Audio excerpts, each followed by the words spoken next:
The 4-Hour Workweek by Tim Ferriss, summarized by Wiko Books. How to attain the lifestyle you want, become more productive, and automate your income stream. If you could have any life you wanted, where would you be right now? On a yacht somewhere in the Caribbean? Maybe scaling a Swiss mountain or whitewater rafting in Costa Rica? Whatever your dream is, this book will show you how to plot a roadmap there. You'll find out how any corporate cubicle jockey can first become more productive, then cut back their working time and eventually break free from their day job entirely to pursue their dream. In this book, you'll learn why the worst-case scenario is almost never as bad as you think, how you can become an expert in anything, and why you should strive to read your emails only once a week. To the new rich, being rich means living a splendid life, right here, right now. Lots of people think it's worth their while to live a life of drudgery today just to have some golden, wealthy years of retirement somewhere in the distant future. Millions of modern desk slaves sacrifice their best years working in jobs they don't enjoy. To maintain faith in what they are doing, they trick themselves into believing that work has to be hard and that they will be paid back at some point in the future. In reality, they end up deferring everything joyful in their lives only to wake up one day and realize that the good times never materialized. The new rich do not accept this way of life. They abandon their desk slave jobs and choose a lush lifestyle here and now. Becoming one of the new rich doesn't mean you need millions of dollars under your mattress. A fulfilling life is often much cheaper than people think. The things you're dreaming of, such as taking trips around the world or having lots of time for hobbies, are by no means exclusive to millionaires. These things are also available to the new rich, and they do not need millions to enjoy them. What you really need is to be mobile and flexible. You need to be able to do whatever you like whenever you like. This usually requires only a moderate, automatic income, a source of money you can maintain effortlessly from anywhere in the world. This is the key to living exactly the life you want to. Write your own rules and always aim high. The new rich never follow someone else's rules unquestioningly. Instead, they write their own, ignore conventional expectations, and are willing to step on people's toes when necessary.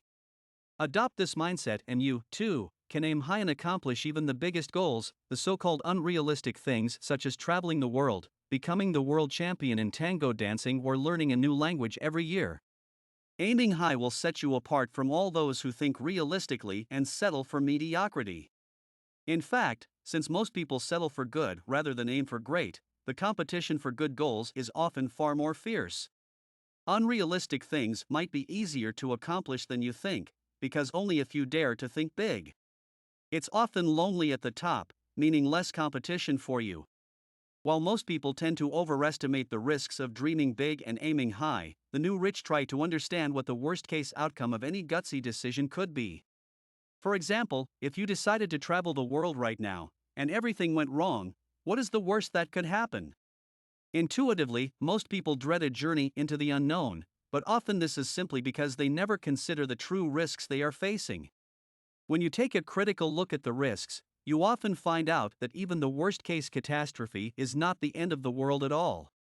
For example, if you lose all your money and discover your journey isn't going as expected, you can always cancel it and start something new. Adopt this mindset and you will find the calm that is helping the new rich conquer the world. Take action today and step outside your comfort zone. Instead of living their dreams, most people spend their lives running away from them. They take the safe road and live a life of drudgery, drawing comfort from the illusion that at least they will enjoy their retirement. If you want to join the new rich, you have to stop lying to yourself. The right moment to start living your dreams is right now. Forget about the sentence, "I'll do this tomorrow." You need to start doing the right things today. To do this, you must be willing to cross the boundaries of your comfort zone. Staying within your comfort zone allows you to constantly lie to yourself so you can maintain a blind faith that everything is going to be good someday, somehow. This way of thinking is often mistakenly labeled as optimism, but in fact it's mental laziness. It comes from a fear of the challenges you must face if you want to achieve your big goals in life. Face your fears. Do something that scares you every day. Living a successful life means always being willing to do unpleasant things, to have unpleasant conversations, and to disregard the conventions other people stick to. When you see an attractive stranger on the street who you would like to meet, don't be like most people and feel too intimidated to even approach them. Why not just go ahead and start a conversation? What we fear doing the most is often exactly the thing we should do to turn our dreams into a reality. The most dangerous thing you can do is to do nothing and wait and see. Even as an employee, you can live the life of the new rich. The life of the new rich is mainly characterized by unlimited mobility. This means giving up the life of a desk slave. But not everyone feels they can take that step. The good news is that, even as an employee, you can travel the world. Just try to gain maximal freedom within the boundaries of a corporation.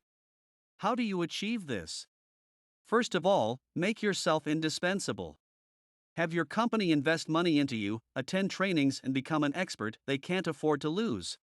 The moment you become indispensable, start selling your boss on the idea of remote work, that is, working from home or from anywhere else in the world. Try to keep the transition to remote work as smooth as possible, since most managers won't like the idea at first. This can mean suggesting a test period to start with. For instance, you might suggest that you work remotely 1 day per week for just a couple of weeks, after which you meet with your boss to discuss how it went. During this test period, make sure you prove how much more productive you are while working from home.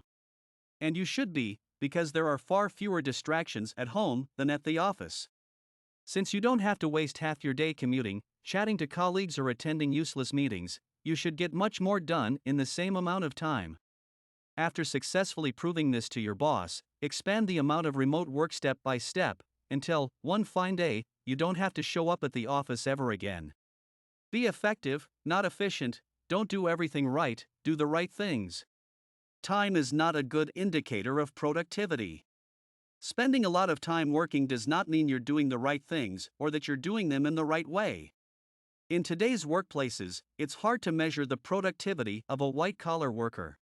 Time spent at the office is the most obvious indicator, which is why it's such a popular metric to use. However, employees need only to appear busy by filling their day with pointless tasks and spending as much time at the office as possible to trick their bosses into believing they are doing a great job. The new rich, on the other hand, reject all the limitations and absurd rules of corporate jobs. To them, being productive means getting as much done as possible with as little work as possible.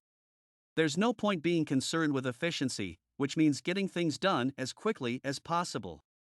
Unimportant tasks are still unimportant even when you deal with them efficiently. Your time is better spent on important tasks, on being effective.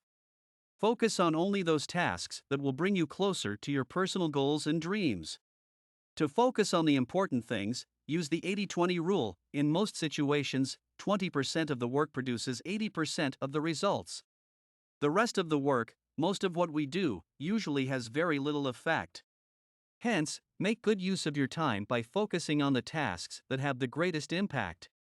If you get rid of everything else, you can spend the time you gain on important tasks, pleasant pastimes, or both. Time is money. Get rid of time thieves and go on a low information diet.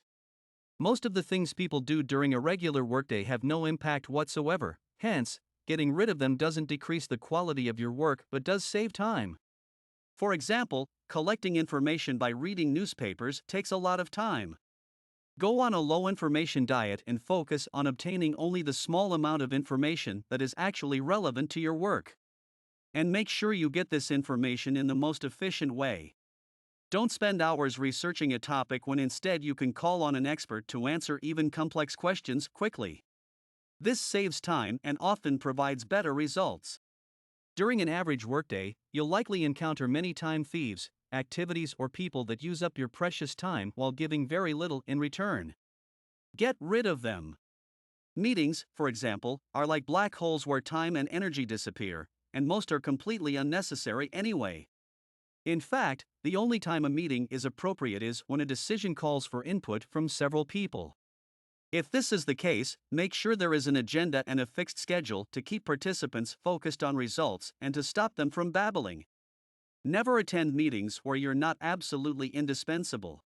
If the meeting is successful without you, then apparently you can skip future meetings as well. The same goes for pointless chatter with colleagues. Avoid it or focus on the subject at hand. When people approach you, don't ask, "How are you?" but rather, "What can I do for you?" Tell people up front, "Sorry, but I only have 2 minutes, so let's get down to business." Get rid of distractions like emails, and have others play by your rules. To the new rich, being productive means achieving a lot with as little work as possible. This means focusing on things that bring you closer to your personal goals. If you want to know how important a task is, ask yourself, if this was the only thing I did today, would I be happy with this day? Whenever your answer is yes, make that task a priority and ensure high priority tasks get done before any others. In an ideal workday, you will accomplish all your important goals before lunch. Never start your day by checking emails. Emails are time thieves, so give them as little attention as possible. If you have to check them, do so only twice a day, once before lunch and once in the evening. Then move to reading them only once per week. Make your new policy known. Create an auto response that tells people your time is too limited and valuable to spend checking emails all day, and therefore your response may take some time.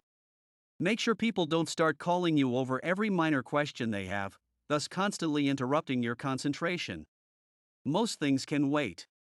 Have people leave you messages via email or recorded voicemails, which you will check once your more important tasks are done. Only urgent things should be an excuse for interrupting you. This also means you can bundle tasks. Set aside a fixed period of time to deal with all the small tasks that have accumulated on your to-do list rather than allowing them to interrupt you constantly while you are working on something important. Set up a business that brings a steady stream of income and works without you. If you want to earn a living while only working a few hours per week, you need an automatic source of income. This means you have to make other people work for you and get them to invest their time instead of you having to invest yours. Today, it's fairly easy to set up a business that can run without much involvement from you. Decide what work is required for the business to operate smoothly, divide it up according to type, and find an expert to manage each area. Today, most things can be outsourced. There are many companies that specialize in manufacturing products, shipping them, or doing after-sales service, among many other things. Even complex and ever-changing tasks can be outsourced. Virtual assistants from India, for instance, are often cheap yet highly professional. Such a personal assistant can do nearly everything you would usually do yourself. As long as the task and its goal are crystal clear, they will get it done without your help. By setting up a business in which every task is outsourced to an expert, you can make your involvement almost completely unnecessary. To achieve this, keep two things in mind. First, everyone has to be able to communicate with one another without you as an intermediary. Don't make yourself a bottleneck in any part of the process. Second, delegate responsibilities. People can solve most problems without your help, if you just let them. You'd be surprised at how smart people are once you ask them to take over certain responsibilities and make their own decisions. Find a product and test whether there's a market for it. To create an automated income, the first thing you need is a product. One option is to simply resell a product that already exists in the marketplace. This is fairly easy, but the potential profits may be quite limited. Hence, it often pays to create your own product. This is much easier than most people think. It usually takes only a few brainstorming sessions to come up with a plethora of ideas. Before you choose a product and start manufacturing it, you need to know whether your potential customer base is large enough to make it successful. Having a product is not enough, you need customers too. To test the market, offer your hypothetical product to real customers. One way to do this is to create a fake web store that does everything a real web store would do, except that after people click purchase, a message tells them the product is currently out of stock. This will show you how many people are willing to buy your product. Make sure you collect the email addresses of these hypothetical customers, though, so you can tell them once your product is actually available. Another way of testing your product is to set up fake online advertising campaigns. Compare several ads to see which versions of your product generate the best response and lead people to click purchase most often. Tim Ferriss used this approach to find the best title for his book. Out of several options, The 4-Hour Workweek got the most clicks. Like him, you should never start selling a product without first testing whether there are customers for it. Be a professional, act like one, and be picky about your customers. No matter what kind of product you want to sell, you must be credible in the eyes of your customers. They have to trust you in order to trust your product. Academic titles such as PhDs are always a good way to make yourself more credible, but you can also prove your expertise by writing articles about topics related to your product or by holding related seminars. In other words, if you want to sell health products, make sure you become a health guru first. Also, people tend to trust larger companies more than they trust small ones. Hence, always try to make your company appear bigger than it is. Whether it's true or not, give people the impression they are dealing with a company with many employees. For instance, provide several contact email addresses on your website. Use titles that sound like middle management, such as Head of Customer Support, to give the impression there's a multi-layer hierarchy with lots of employees in the company. Overall, you should aim at being a solid professional, always act like one, and use high standards when choosing your customers. The 80-20 rule applies to customers as well as to productivity. 20% of the customers are often responsible for 80% of the revenue, and likewise another 20% are responsible for 80% of the trouble, complaints, and stress you endure. Find out which of your customers are responsible for your revenues and attend to them. Meanwhile, get rid of the customers that account for little revenue but create a lot of trouble. Go premium, make a big promise, and keep it. Once you've found the right product, you still have to think about several other aspects of your automatic income generator.